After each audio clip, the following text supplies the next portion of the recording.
Welcome to the Accelerating Digital Adoption podcast. I'm Jay Kerway with Value Add Group, responsible for healthcare innovation.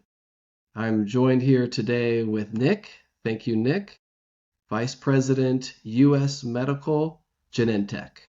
We're glad you joined us. Thanks, Jake. Great to be Yeah, here. man. Yeah, for sure. Hey, to make sure we're in the right mood, I just wanted to play a few seconds of a beat, if you don't mind. Sounds And good. feel free to dance along with me. There's something about this rhythm that just brings a smile to my face. It's the right way to do it, right? There's something about, I don't know. Thank you, Nick. Can't help but smile, right? That's right. Yeah, that's great. That's what it's about. Genuinely, it sounds simple. It sounds maybe even childish, but I genuinely find we make better decisions when we're smiling. Yeah. No, I think there's a lot of truth to that. I agree. Yeah, yeah. So here we are, set up for great decisions together. Right. We're both smiling. Yeah. Yeah, here we go. So wow, it's been a few months since we had our accelerator experience together.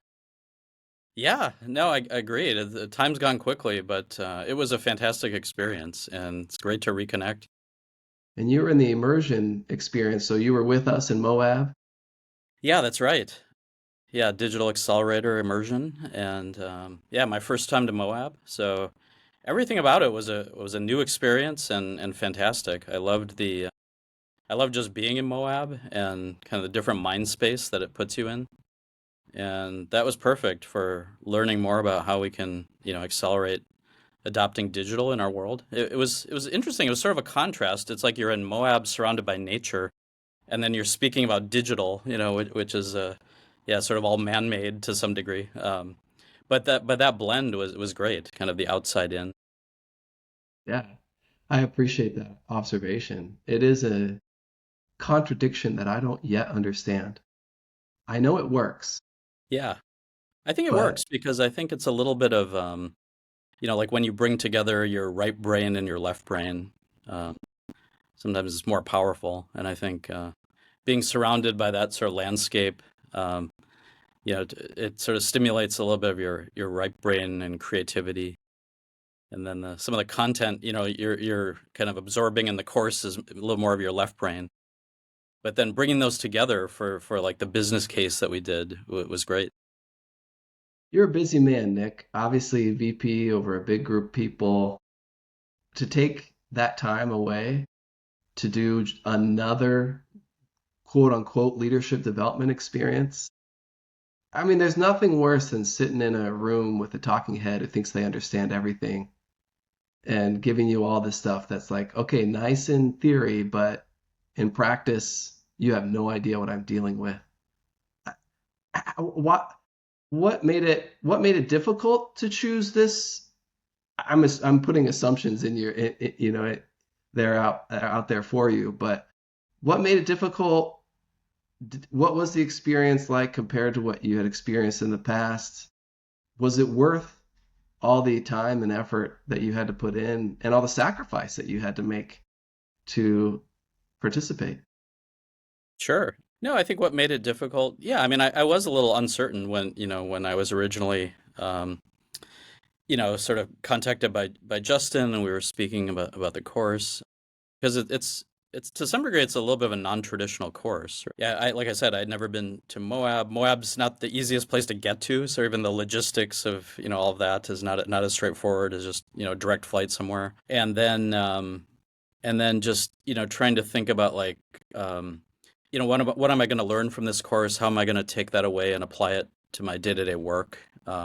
Seemed like a little bit of a stretch at first. But I think as I learned more about the course, I spoke to a few people at Genentech and Roche who had been to Moab before to one of Justin's courses and had a lot of great things to say about it. So I'm a big believer in sometimes you need to push yourself out of your comfort zone a little bit and try things that are different and experience some uncertainty.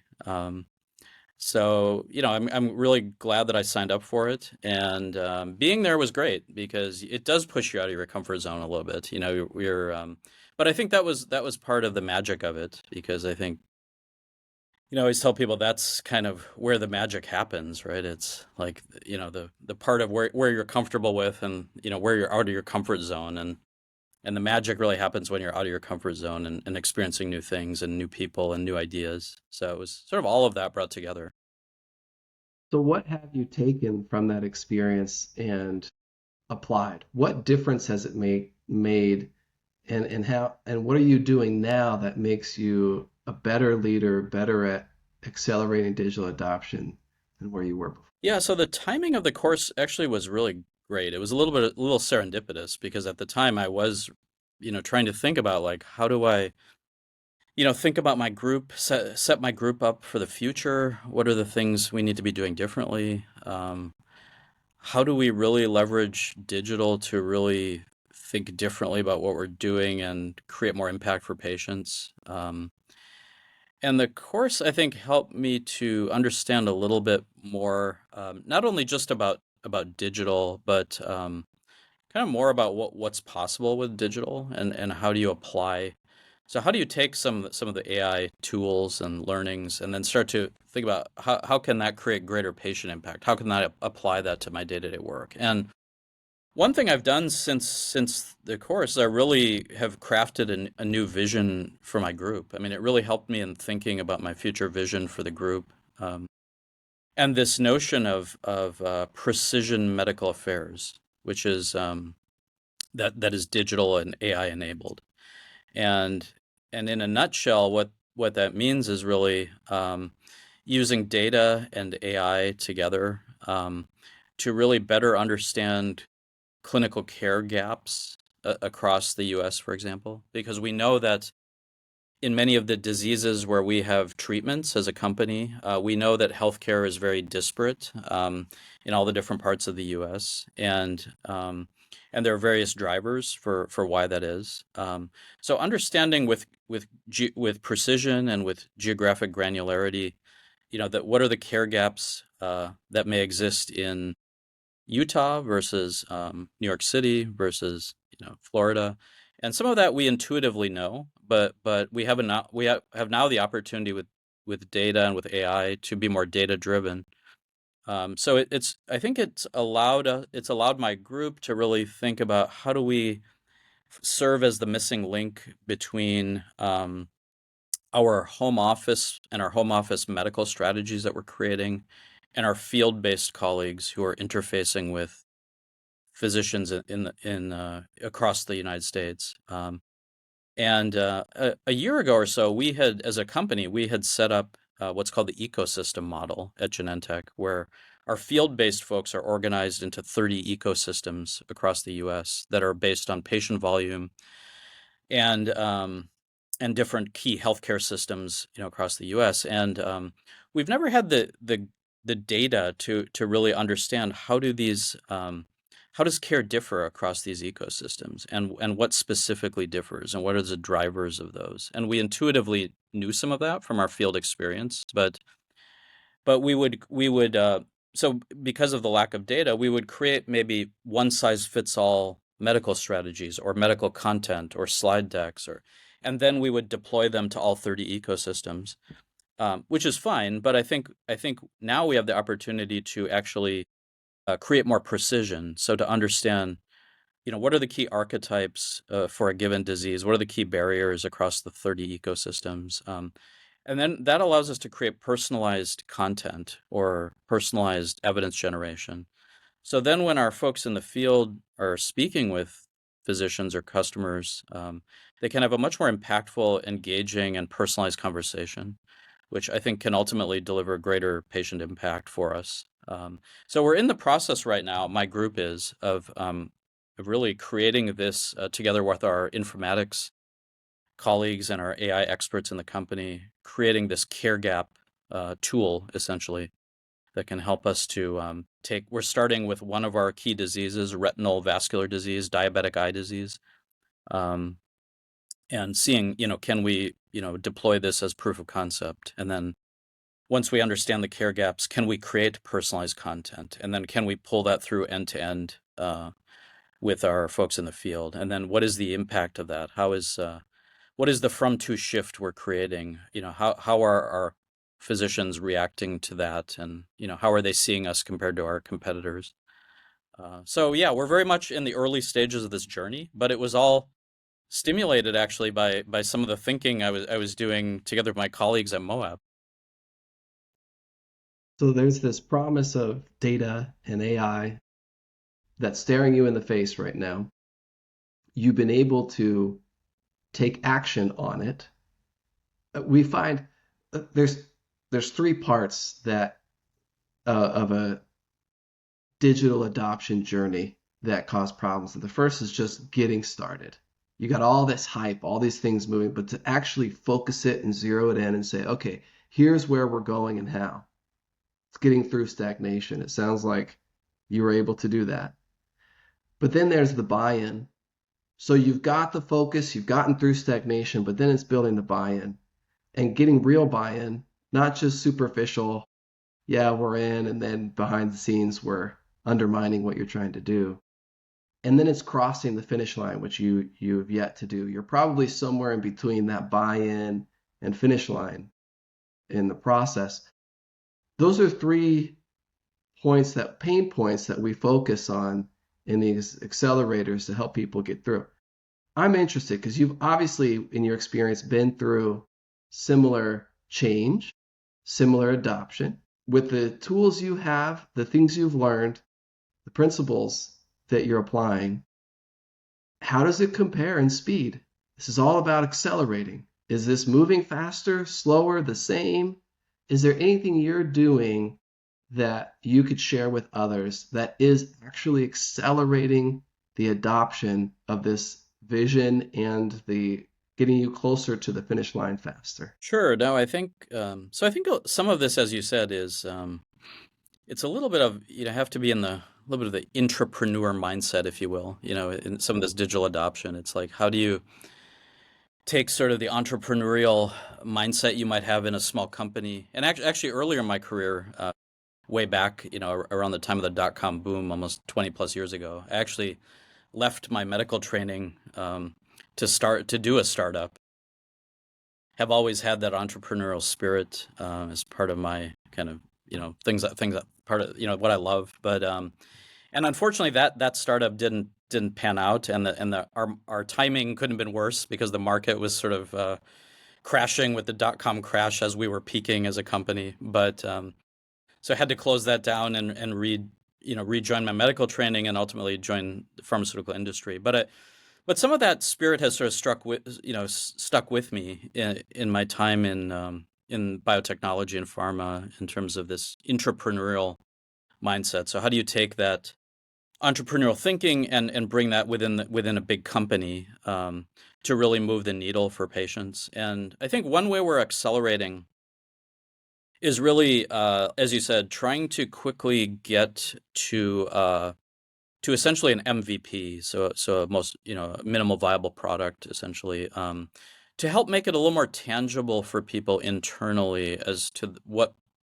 is the promise this could have for the company, and and doing that quickly. So we've over the last 3 months basically created sort of the proof of concept of this tool. And focusing on a very narrow, initially just one disease area that we're in as a company that's important for us strategically, where we have a important product, we have a compelling pipeline, and it's an area we've said as a company we want to invest more in. So there's already organizational buy-in to do more in this one area for us as a company. So aligning to sort of the company's strategic direction, I think, is important, and then giving people through an MVP, sort of a more tangible proof of concept, and how this could look in reality. So we're not just talking about care gaps and this in the abstract on paper. People can actually see the tool and play around with it, and sort of look almost like you would with an election heat map, where you see the heat map of care gaps across the U.S., and then you can drill down into the state or the county or the hospital or the provider, which we've never been able to do with that granularity. And then I think people start to see the art of what's possible. And I think what we're trying to do too is show the power of AI more, beyond just creating efficiency of an existing workflow. So this is not so much about just cost efficiency or doing what we've always done faster. This is really about the power of AI creating new insights that we didn't have before and fundamentally reshaping how we've approached medical affairs, which I think is exciting for people. So I think you need a compelling and exciting vision to get that internal buy-in. So I think those are the three things, like align yourself with something that's important strategically for the company, quickly get to a minimal viable product, and then really have a compelling vision where people can see the future where you're trying to get to. Excited, Nick. I'm excited. Thank you for making those distinctions. Very powerful. I, I, I love where you're headed. Is there anything more that you can tell me about Nick? Where you've been, where you're going, your next horizon? Just tell me more about your story as we wrap up here. Sure, yeah. So maybe as I alluded to, actually my story was really a key milestone in my story really was trying to think back at age 27 where I was really at a crossroads. I think sometimes in life you face a crossroads where you have to make a decision, amidst uncertainty. You have no map, you have nothing on the sign telling you where to go. I remember we were actually in some of our time in Moab was a little bit like that. We were we were down some paths where there was some we didn't really know where to go, but you have to kind of figure it out. And sometimes the only place to look is inside to yourself and to find your North Star and your next horizon. And that's where sort of where I found myself after I had taken, a risk, large career risk to drop out of my medical residency after my first year to start a health technology startup. And for all the reasons I mentioned, we had some initial success, but then ultimately we had to close it down. And I was really then trying to figure out what do I do next. And then I was able to rejoin my medical training. But I think it actually caused me to think a little bit about what I was passionate about, what I wanted my legacy to be, and what was my North Star. And it also caused me to think a little bit about my parents' journey because I think each of our parents' journeys shape us, and sometimes helpful to think about that. My parents came to the United States from India. And my dad was in on the finance side of things, and my mom was kind of on the science side of things. And I realized, that I had a passion for that intersection of kind of business and science, as well as kind of this like startups and entrepreneurship. And actually, my dad too, even though he was in finance, he when he came to the U.S., he was a chartered accountant, and while he was retaking his CPA exam in the U.S., he initially worked as a bookkeeper in a car dealership of all places, and then once he finished his CPA, had a number of offers to join CPA firms or other financial roles in companies, and decided to actually join what was at the time a small healthcare salon business. And everyone was like, "Why are you doing that as a as a newly minted CPA?" And this business eventually became it was sort of a startup, if you will, back in the 70s when I don't know that people even called them startups, and it certainly wasn't a technology startup, but a small business that eventually grew to be a multi-billion-dollar business with went from just a number of local salons in the Minneapolis area to over 10,000 salons across the world. So thinking about my parents' journey actually caused me to reflect a little bit and better understand my own North Star. And that's what ultimately, I loved medicine and I finished my medical training, but really I wanted to make a bit bigger impact than I could seeing patients on a day-to-day basis. So I did a couple years of clinical practice and sort of academic junior faculty role, but then ultimately ended up deciding to join the biotechnology industry. And that's what led me to Genentech, where I thought I could bring together some of my passion for, science, business, technology. And as I mentioned, throughout my career at Genentech, I've been here 15 years. I've really tried to push myself out of my comfort zone. So I moved from the East Coast, where I was doing my medical training, to Genentech, the West Coast. We had never lived in the West Coast. Moved to San Francisco, and then was just getting used to the West Coast culture here, technology culture in the Bay Area. And then a couple of years later, had the opportunity to take on a role in Switzerland because Genentech had just merged with Roche, and was definitely not something I was thinking about doing a year after having moved to the Bay Area. We just had our older daughter, was 1 year old, and was really thinking about whether I wanted to do this or not, but decided to take the plunge. Neither my wife nor I had ever lived abroad. So we moved to Switzerland, with our 1 year old, and took on a role in global medical affairs at Roche headquarters. Huge learning curve for me, but a lot of growth, both professionally and personally, and it was a fantastic experience. We loved it so much. We were originally going to come back after 2 years, and I decided to pursue another role in Europe, and was able to serve as head of medical affairs for Roche in the UK. So we moved to Greater London area and lived there for a couple of years. And again, had never practiced in the UK, didn't know anything about the UK, navigating the UK healthcare system and NICE, and had a huge learning curve.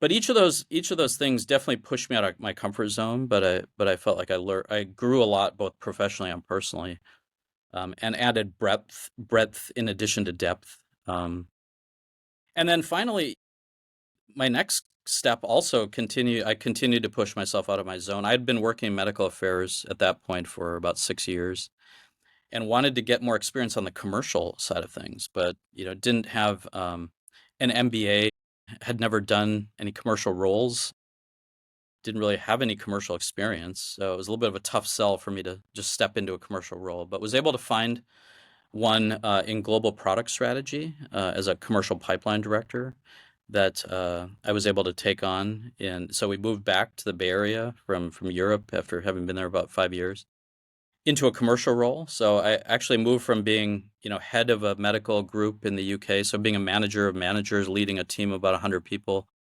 to an individual contributor, right? So sort of purposely moved downward in a way to gain new skills, and had a lot to learn on the job. Had to learn about how do you create financial forecasts, how do you do market research, how do you bring payer insights into clinical development plans. None of which I'd done before, but all of which was fantastic learning. And spent 4 years in global product strategy on the commercial side, and then eventually wanted to get back to medical affairs because that's really where I thought, I felt like my passion was. I loved translating for physicians, our clinical development and our trials into clinical practice. And had the opportunity to move back to US Medical, where I am in my current role. But my experience on the commercial side was super helpful. One, I think it helped make me more competitive for when I was interviewing for my current role, because there weren't as many people in medical affairs who also had spent 4 years on the commercial side.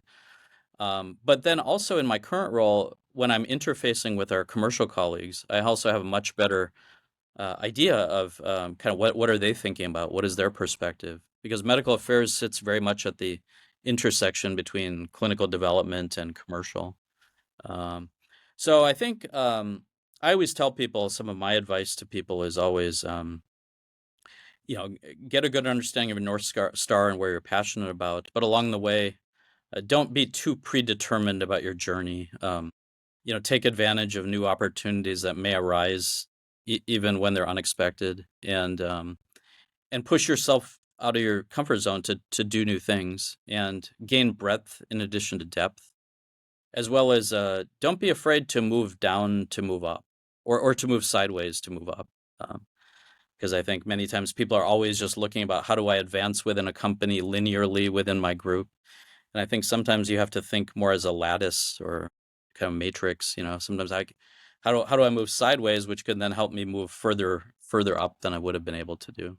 So that's a little bit in a nutshell my journey and kind of my tie back to some of my parents' story and a little bit about the tie back to my passion around entrepreneurship and how I'm bringing that to a big company environment to make medical impact at a bigger scale. Nick, thank you so much. Your story embodies the line that I close every podcast session with, and that is do one thing that scares you every day. And you have lived that through your entire life. You've broken rules, you've done things untraditionally, and it's gotten you to a better place in the end. Thank you for sharing your story, Nick. Thank you for being with us. You're welcome. Thanks, Jake, and thanks for having me. Yeah, you bet. Take care.